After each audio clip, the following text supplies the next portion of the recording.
بسم اللہ الرحمن الرحیم۔ السلام علیکم۔ ہم آج قرآن مجید کے خلاصے کا دوسرا پروگرام کریں گے۔ آج میں آپ کے سامنے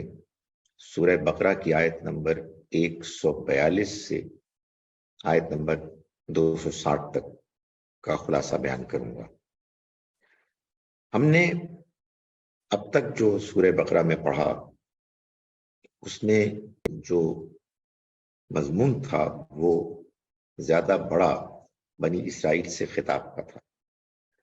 ان کی ماضی کی خامیوں غلطیوں پر مبنی اللہ تعالیٰ کا یہ بیان کہ اگر اللہ کا ان سے کوئی وعدہ تھا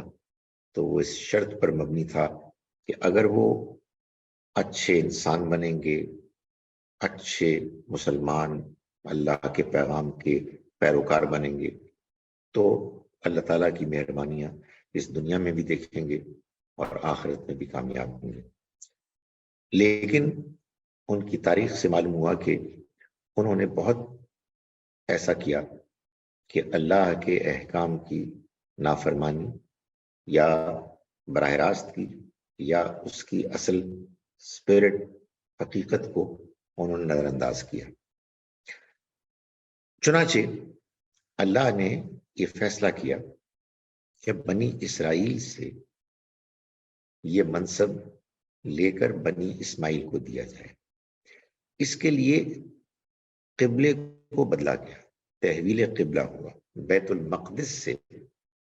نماز پڑھنے کا رخ بدل کر اللہ تعالیٰ نے بیت اللہ خانہ کعبہ کی طرف کیا، اور اس کو بیان کیا آیت نمبر 142 میں اس کا آغاز کیا،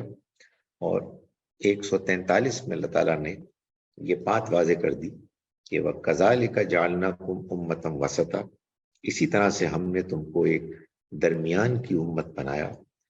تاکہ تم گواہ بن جاؤ لوگوں پر اور رسول تم پر گواہ بن جائے۔ سو یہ طریقہ ہے جو اللہ تعالیٰ نے اختیار فرمایا لوگوں کی ہدایت کا، کہ پیغمبر کے ذریعے سے ایک گروہ کو ہدایت ملی اور اس گروہ کو پھر یہ ذمہ داری سونپی گئی کہ وہ آگے دوسرے لوگوں تک اللہ کا پیغام پہنچائیں۔ آیت نمبر 51 میں اللہ تعالیٰ نے فرمایا کما ارسلنا فیکم رسولا منکم، چنانچہ ہم نے تم میں ایک رسول بھیجا تمہیں میں سے، یعنی ابراہیم علیہ السلام نے دعا کی، بنی اسرائیل کی کتابوں میں پیشن گوئیاں موجود تھیں، تو اللہ نے اس کے مطابق اپنا ایک رسول بھیجا جو تمہیں ہماری آیتیں پڑھ کر سناتا ہے اور تمہیں پاک کرتا ہے، تمہارا تزکیہ کرتا ہے، اور تمہیں کتاب اور حکمت کی تعلیم دیتا ہے، اور تمہیں ان چیزوں کی تعلیم دیتا ہے جو تم نہیں جانتے تھے۔ یہ بات بیان کی، اور پھر اس کے بعد یہ بات واضح ہوئی کہ بنی اسرائیل کے علماء ان میں سے کم بعض لوگ بڑی ڈھٹائی کے ساتھ اس حقیقت کو جاننے کے باوجود اللہ کے کلام کو، اس کلام کے اس حصے کو جس میں کہ نبی اکرم صلی اللہ علیہ وسلم کے پیغمبر ہونے کا اور بنی اسماعیل میں مکے میں آنے کا ذکر تھا، وہ اس کو چھپاتے تھے تاکہ دوسرے لوگ اس کو جان نہ سکیں۔ چنانچہ اللہ تعالیٰ نے فرمایا کہ ان لوگوں کے بارے میں آیت نمبر 159 میں کہ بے شک جو لوگ چھپاتے ہیں ہماری اتاری ہوئی کھلی کھلی نشانیوں اور ہماری ہدایت کو، اس کے بعد کہ ہم نے وہ کتاب میں کھول کر لوگوں کے لیے بیان کر دی تھی، تو وہی لوگ ہیں جن پر اللہ لعنت کرتا ہے اور جن پر لعنت کرنے والے لعنت کرتے ہیں، اور لعنت کرنے والے لعنت کریں گے۔ اس کے بعد بنی اسماعیل پر جو اللہ کا یہ فضل ہوا ان سے براہ راست خطاب شروع ہو گیا۔ سورہ بقرہ کا اب یہ دوسرا حصہ ہے آیت نمبر 163 سے، کہ جس میں اللہ تعالیٰ بنی اسماعیل سے براہ راست خطاب کر رہے ہیں، اور پہلی ہی آیت چنانچہ بنی اسماعیل کو، امت مسلمہ کو دین کی جو ہدایات دے رہی ہے اس میں سب سے پہلے سب سے اہم ہدایت دی جا رہی ہے، یعنی اللہ کی توحید کو ماننا، سمجھنا اور اس پر کاربند رہنا۔ تو فرمایا اور تمہارا معبود ایک ہی معبود ہے، لا الہ الا ہو، اس کے سوا کوئی معبود نہیں، اور رحمان الرحیم، وہ رحمان اور رحیم ہے۔ اگلی آیت میں اللہ تعالیٰ نے اللہ کی وحدانیت، اس کی توحید کے دلائل بیان کیے ہیں، وہ فطری دلائل کہ جس کو سمجھنے کے لیے آپ کو کہیں دور نہیں جانا پڑتا، بلکہ آپ کو اپنے گرد و پیش ہی میں نظر آتے ہیں۔ چنانچہ فرمایا کہ بے شک آسمانوں اور زمین کی خلقت، رات اور دن کے آنے جانے، اور ان کشتیوں میں جو لوگوں کے لیے سمندر میں نفع بخش سامان لے کر چلتی ہیں، اور اس پانی میں جو اللہ نے بادلوں سے اتارا ہے اور جس سے زمین کو اس کے موت کے بعد زندگی بخشی، اور جس سے اس میں ہر قسم کے جاندار پھیلائے، اور ہواؤں کی گردش میں اور ان بادلوں میں جو آسمان و زمین کے درمیان معمور ہیں، ان سب میں ان لوگوں کے لیے بہت سی نشانیاں ہیں جو عقل سے کام لیتے ہیں۔ اس کے بعد آگے چل کے اللہ تعالیٰ مسلمانوں کو وہ شریعت دے رہے ہیں، شریعت کے وہ احکام ان کو پہنچا رہے ہیں کہ جو احکام ان کو اس خاص موقع پر درکار تھے جب یہ سورہ مبارکہ نازل ہو رہی تھی۔ وہ احکام کی ایک لمبی فہرست ہے اور ایک خاص، جیسا کہ ہم دیکھیں گے، ترتیب سے وہ نازل کیے گئے، یا کہیے کہ قرآن مجید کی اس موجودہ ترتیب میں ان کو ارینج کیا گیا۔ لیکن بالکل آغاز میں اللہ تعالیٰ نے اپنے اس شریعت کی اصل روح اور اس کا خلاصہ، اس کے اہم نکات بیان کیے آیت نمبر 177 میں۔ فرمایا کہ لیس البر ان تولوا وجوہکم قبل المشرق والمغرب، اللہ کے ساتھ وفاداری محض یہ نہیں ہے کہ تم مشرق اور مغرب کی طرف رخ کر لو۔ یہ یہودیوں اور عیسائیوں میں ایک جھگڑا تھا، عیسائی مشرق کی طرف رخ کر کے نماز پڑھتے تھے، یہودی مغرب کی طرف رخ کر کے نماز پڑھتے تھے، اور اس میں بڑی سمجھتے تھے کہ دینداری ہے۔ تو اللہ تعالیٰ نے فرمایا کہ اللہ کے ساتھ وفاداری محض یہ نہیں کہ تم مشرق اور مغرب کی طرف رخ کر لو، بلکہ وفاداری ان کی وفاداری ہے جو اللہ پر، یوم آخرت پر، فرشتوں پر، کتاب پر اور نبیوں پر صدق دل سے ایمان لائیں، اور اپنے مال اس کی محبت کے باوجود قرابت مندوں، یتیموں، مسکینوں، مسافروں، سائلوں، گردنیں چھڑانے پر خرچ کریں، اور نماز کا اہتمام کریں اور زکوٰۃ ادا کریں، اور جب معاہدہ کر بیٹھیں تو اپنے عہد کو پورا کرنے والے ہوں، خاص کر وہ کہ جو فقر و فاقہ، تکالیف جسمانی اور جنگ کے اوقات میں ثابت قدم رہنے والے۔ یہی لوگ ہیں جنہوں نے راست بازی دکھائی، اور یہی لوگ ہیں جو سچے متقی ہیں۔ اس کو بیان کرنے کے بعد اللہ تعالیٰ نے جان کی حرمت اور پھر مال کی حرمت کے لیے ہدایات۔ جان کی حرمت کے لیے اللہ نے قصاص کا قانون بیان کیا قتل کی صورت میں، مال کی حرمت کے لیے اللہ تعالیٰ نے وصیت کا حکم دیا قانون وراثت کے نازل ہونے سے پہلے۔ اس کے بعد اللہ تعالیٰ نے روزے کے احکام اور رمضان مبارک کے بارے میں ہدایات، آیت نمبر 183، آیت نمبر 185۔ یہ کیوں ہوا کہ اچانک حرمت جان، حرمت مال کے بعد روزے کا ذکر آیا؟ اس کی وجہ یہ ہے کہ خود قرآن نے بتا دیا کہ روزہ رکھنے سے اصل میں تقویٰ پیدا ہوتا ہے، کتب علیکم الصیام، تم پر روزے فرض کیے گئے، کما کتب علی الذین من قبلکم، جیسا کہ ان لوگوں پر فرض کیے گئے کہ جو تم سے پہلے ہو گزرے، لعلکم تتقون، تاکہ تم متقی پرہیزگار بن۔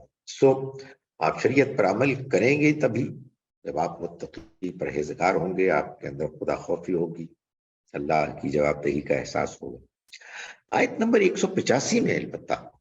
اللہ تعالیٰ نے ایک اور وضاحت کی، اور وہ یہ کہ یہ جو رمضان کا مہینہ ہے جس میں ہم روزے رکھتے ہیں، یہ وہ مہینہ ہے کہ جس میں قرآن نازل ہوا۔ معلوم یہ ہوا کہ رمضان کے مہینے کو جو یہ شرف حاصل ہوا کہ اس میں روزے رکھے جائیں، یہ اس لیے ہوا کہ اس میں ایک رات ایسی آتی ہے کہ جس میں اللہ نے قرآن مجید کے نزول کا آغاز کیا، اور پھر یہ برکت پورے مہینے پر محیط ہو گئی، چھا گئی۔ اس کے بعد آگے چل کے اللہ تعالیٰ مسلمانوں کو حج کے بارے میں ہدایات دیتے ہیں، محترم مہینوں کے بارے میں کہ جو حج اور عمرے سے متعلق اللہ کی طرف سے ہدایات ہیں، ان کے بارے میں رہنمائی کرتے ہیں۔ اور یہ بات واضح تھی کہ جب مسلمانوں کو یہ معلوم ہو گیا کہ اب بیت اللہ ہی اللہ کی طرف سے قبلہ ہے، تو ان کا حج اور عمرہ کرنے کا جی چاہا، ان کے اندر یہ جذبہ پیدا ہوا، اور اللہ تعالیٰ نے اس موقع کی مناسبت سے انہیں اس کے بارے میں وہ ضروری ہدایات دی کہ جو مسنگ تھی۔ یعنی حج تو لوگ کر رہے تھے، حج تو وہ سنت ہے کہ جو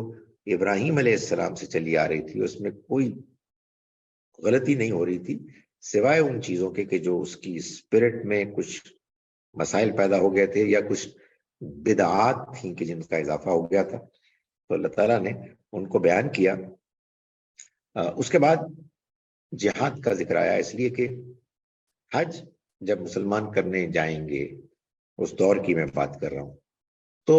قریش رکاوٹ بنیں گے۔ جب وہ رکاوٹ بنیں گے تو ان سے جنگ جہاد ہوگا، اور اس کو بیان کیا گیا۔ اس کے بعد اللہ تعالیٰ نے یہ بتایا، اور اس خاص پس منظر میں بتایا کہ یہ مذہبی اختلافات کا حل کیا ہے۔ یہ پس منظر یہ تھا کہ منافقین اور کمزور لوگ جب ان سے کہا جاتا کہ دین کو پورے اخلاص کے ساتھ اختیار کرو، تو وہ یہ کہتے ہیں کہ جی کون سے دین کو اختیار کریں، لوگ اختلاف کرتے ہیں، کوئی صحیح بات تو سمجھ میں نہیں آتی کیا ہے، کوئی کچھ کہہ رہا ہے، کوئی کچھ کہہ رہا ہے۔ تو اللہ تعالیٰ نے آیت نمبر 213 میں یہ بات واضح کی کہ اللہ نے جب لوگوں کے اندر مذہب میں اختلاف ہوا تو نبی بھیجے، اور نبیوں کے ساتھ کتاب بھیجی، اور کتاب بھیجنے کا مقصد تھا لیحکم بین الناس، کہ وہ فیصلہ کر دے لوگوں کے درمیان، فی مختلف فی، ان معاملات میں جن میں انہوں نے اختلاف کیا۔ اللہ کی کتاب موجود ہے فیصلہ کرنے کے لیے مذہبی اختلافات۔ آگے چل کے اللہ تعالیٰ نے انفاق کا ذکر کیا، اس لیے کہ جب جہاد ہوگا تو اس کے لیے خرچ کرنا ہوگا۔ جہاد اس زمانے میں یا جنگ جب لوگ کرتے تھے تو ہر شخص اپنا اپنا سامان لے کے آتا تھا، اور انفاق کا ذکر اس پہلو سے ہوا۔ جب جنگ ہوگی تو ظاہر کہ اپنی جانب کے لوگ بھی دنیا سے رخصت ہوں گے، شہید ہوں گے۔ جب وہ شہید ہوں گے تو بیوائیں اور یتیم بچے چھوڑیں گے، جن کی نگہداشت کے لیے اور امکانات کے علاوہ ایک امکان قرآن میں بیان ہوا ہے کہ کوئی شخص ان کی بیوہ سے شادی کر کے ان کے یتیم بچوں کو کے لیے سہارا بنے۔ تو اللہ تعالیٰ نے نکاح کے احکام بیان کیے۔ جب نکاح کے احکام بیان ہوئے تو پھر اس کے بعد طلاق کے احکام بیان ہوئے، بیوگی کے احکام بیان ہوئے، اور یہ سب کچھ بیان ہونے کے بعد اختتام پر جبکہ ابھی بیواؤں کے بارے میں ہدایات مل رہی تھی، اللہ تعالیٰ نے زور دیا نماز کے معاملے میں۔ یہ آیات ہیں آیت نمبر 238 اور 239 فرمایا کہ حافظو علی الصلوات، نمازوں کی حفاظت کرو، والصلاۃ الوسطیٰ، اور خاص طور پر درمیان کی نماز،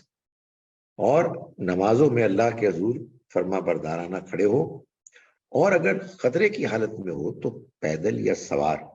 جس صورت میں نماز ادا کر سکو ادا کرو، پھر جب خطرہ دور ہو جائے تو اللہ کی کو اس طریقے پر یاد کرو جو اس نے تم کو سکھایا، جس کو تم نہیں جانتے تھے۔ یہ اس لیے کہ جیسے کہ شریعت کے احکام کے درمیان میں روزے کا ذکر ہے کہ تمہارے اندر تقوی پیدا ہو،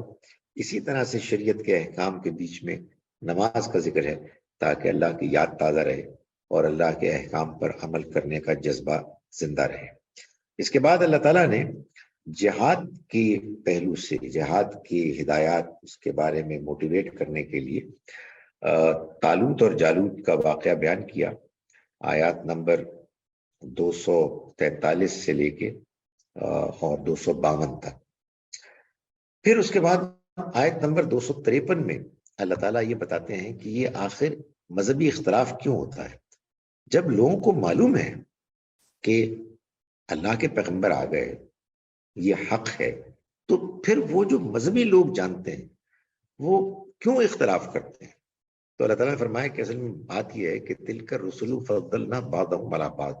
یہ رسول ہے، اس میں سے، ان میں سے ہم نے بعضوں کو بعضوں پر فضیلت دی۔ چنانچہ اس کا نتیجہ یہ ہوا کہ جس کا تعلق جس رسول سے ہوا وہ ان کی ان خوبیوں کی وجہ سے اتنا زیادہ مبالغہ آمیز حد تک ان کے عقیدت مند ہوئے کہ پھر کسی بات کے آنے والے رسول کو ماننے کا ان کے اندر سوال ہی باقی نہیں رہا۔ اس کے بعد آیت الکرسی ہے، جو آیت قرآن مجید کی اہم ترین آیت ہے۔ فرمایا اللہ لا الہ الا هو الحی القیوم، اللہ ہی معبود ہے، اس کے سوا کوئی معبود نہیں ہے، وہ زندہ ہے، سب کا قائم رکھنے والا ہے، نہ اس کو اونگ لاحق ہوتی ہے نہ نیند، جو کچھ آسمانوں اور زمین میں ہے سب اسی کی ملکیت ہے۔ کون ہے جو اس کے حضور اس کی اجازت کے بغیر کسی کی سفارش کر سکے؟ وہ جانتا ہے جو کچھ ان کے آگے ہے اور جو کچھ ان کے پیچھے ہے، اور وہ اس کی معلومات میں سے کسی چیز کا بھی احاطہ نہیں کر سکتے مگر وہ جو چاہے۔ اس کا اقتدار، اس کی کرسی آسمانوں اور زمین سب پر حاوی ہے، اور ان کی حفاظت اس پر ذرا بھی گرا نہیں، اور وہ بلند اور عظیم ہے۔ اس کے بعد اللہ تعالیٰ نے ہدایت کے ضمن میں یہ قانون بیان کیا کہ اللہ ان لوگوں کو کا ساتھی بن جاتا ہے جو ہدایت چاہتے ہیں، وہ ان کو گمراہی کے اندھیروں سے نکال کر ہدایت کی روشنی، ایمان کی روشنی کی طرف لاتا ہے۔ وہ لوگ کہ جو کفر کرنا چاہتے ہیں، نہیں ماننا چاہتے، ان کے ساتھی شیطان بن جاتے ہیں، وہ ان کو ہدایت کی، ایمان کی روشنی سے نکال کر گمراہی کے اندھیروں میں لے جاتے ہیں۔ آخر میں اللہ تعالیٰ نے 3 مثالوں سے اسی حقیقت کو واضح کیا۔ نمرود کی مثال گمراہی میں مبتلا ہونے والے لوگوں کی ایک مثال ہے،